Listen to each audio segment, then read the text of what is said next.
Hi, and welcome back to the After Sermon. My name is Daniel, and I'm sitting here with Doug Miller. Thanks so much for joining us. Of course. Really appreciate it. The After Sermon is really our opportunity to get to sit down with our communicators and kind of unpack the sermon that you just gave, literally about 5 minutes ago, on a deeper level. So thank you.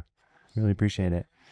Okay, so give us a quick recap of where you took this sermon, and I've got some questions about it. Yeah. So the idea was following up a little bit off of last week where we talked about these Old Testament prophecies that were fulfilled at Christmas and how one day changed the world when Jesus showed up. And this week we were unpacking what it means to experience and fully know the Prince of Peace who came on that one day. That's amazing. Okay.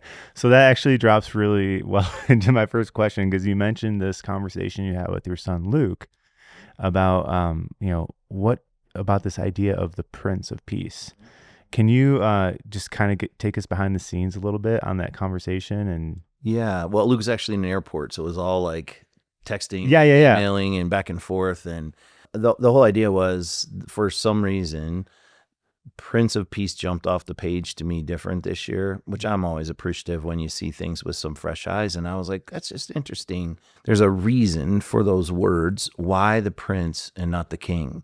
Right. And of course, Luke is my Hebrew guy because he studied Hebrew, and so we just started a dialogue back and forth of that and the nuances surrounding this particular prophecy and what was going on and what that meant. And so I just did a deeper dive. And then, as I said in the message, which is so amazing, when we're going on the journey to the manger, that literally was one of the questions on one of the stations.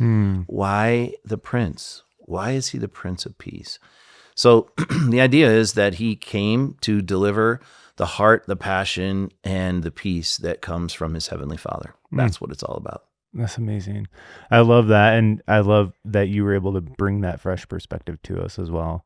Okay. So then another thing you mentioned in your message that I thought gave us a different perspective.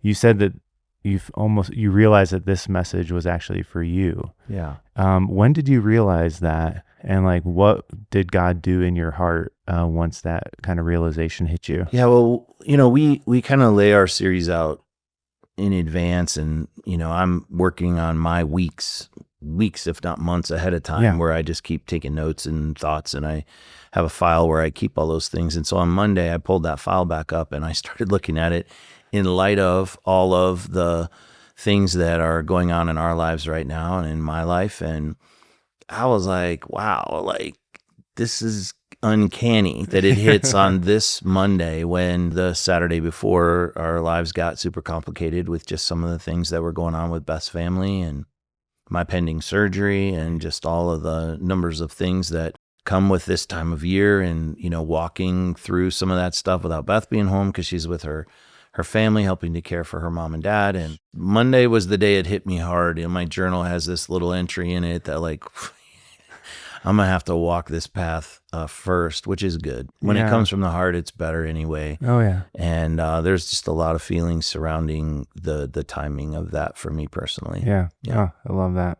But you know what else? It was a reminder that I know I'm not the only one. And Right. God's got this. And my prayer all week was, there's got to be one more person, and it's likely way more than one, that also needed to hear this message and be reminded or learn, maybe even for the first time, that he's the Prince of Peace. Well, and I think that's important too, for someone to hear is just because someone's on a platform preaching about the peace of God doesn't mean that they don't need it in their lives as well. Totally. That's actually why I'm teaching it, because I've experienced it, felt it, know it to be true. And I want others to experience that as well. We love that about you. Okay, so the other thing that I noticed was I thought it was really cool how you kind of took this idea of peace, but then you also said sometimes we can actually choose to settle for things that seem like peace, or I believe your word was masquerade as peace.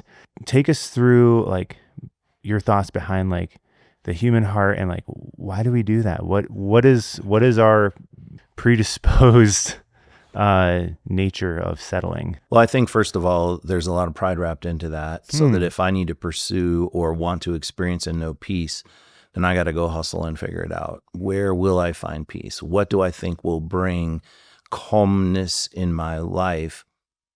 Because we see and hear about stories all the time of people's lives not experiencing and feeling that. And so we'll do everything we can to manufacture peace in our lives. So we'll chase it thinking that a relationship will bring peace. Sure. And for any of us that have ever been in a relationship, you're like, it's going to not do that all the time. Like, you're going to learn a lot about yourself, in that. And so we'll think, if I can just attain some financial status, if I can just get to some point that I will have made enough, have enough saved, enough ready for the future that now I have peace because I don't have to worry about money anymore.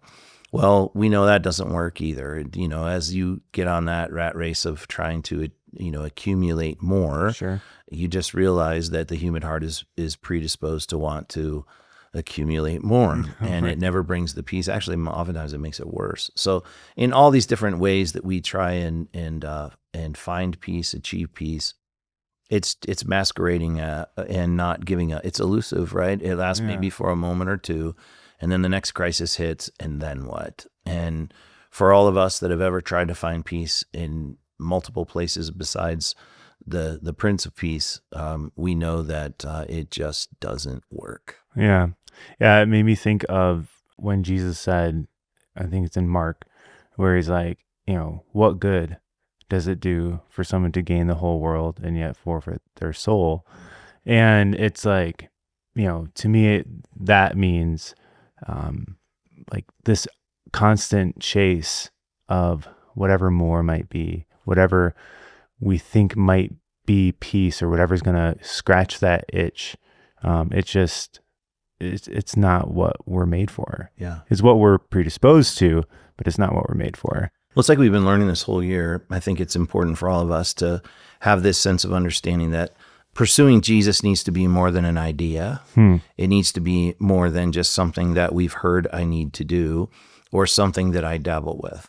It needs to be the mission of our life. And when we think about, and listen, I don't think it's a bad thing to work to achieve and to have and to earn. All those things are good, but they're not going to bring peace.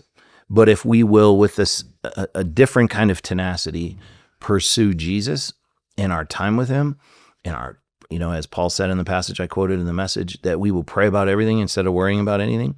If we can learn to do those things, the rest of other pursuits in our life will not become the predominant ones.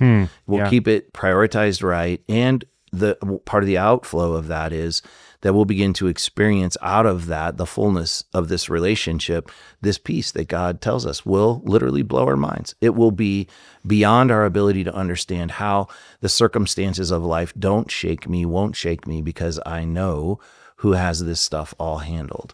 And that's where that peace comes from. It's really powerful, but we got to prioritize it, right? Well, and when you landed the sermon on this peace for our souls kind of call out, it reminded me of that saying that we were talking about during our time in Follow, where it's if Jesus is right about God, about life, about the soul, then it only makes sense to rearrange our lives around what he says is true. Like, that's one of the things Jesus says about our souls is he will bring our souls peace and rest. And I'm like, dang, I think I could rearrange my life around that. Or I'd like to. For sure. Yeah. For sure. Yeah.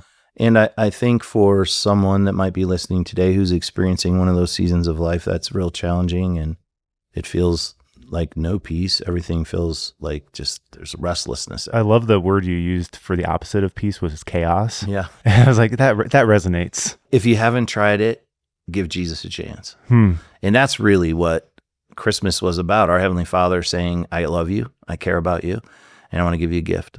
And we have a responsibility, you and I and everyone listening, to unwrap that gift. And so if you haven't, please give it a shot. Yeah. Watch what happens when you take him at his word and trust him in that kind of way. To experience and know his peace is a game changer. It's beautiful. All right. Well, thanks for watching. We really appreciate it. If you want to watch the sermon that this entire conversation was based on, you can head to our YouTube channel. Or if you prefer to listen to that, you can get that wherever you get your podcasts. And we'll see you next time. See you guys.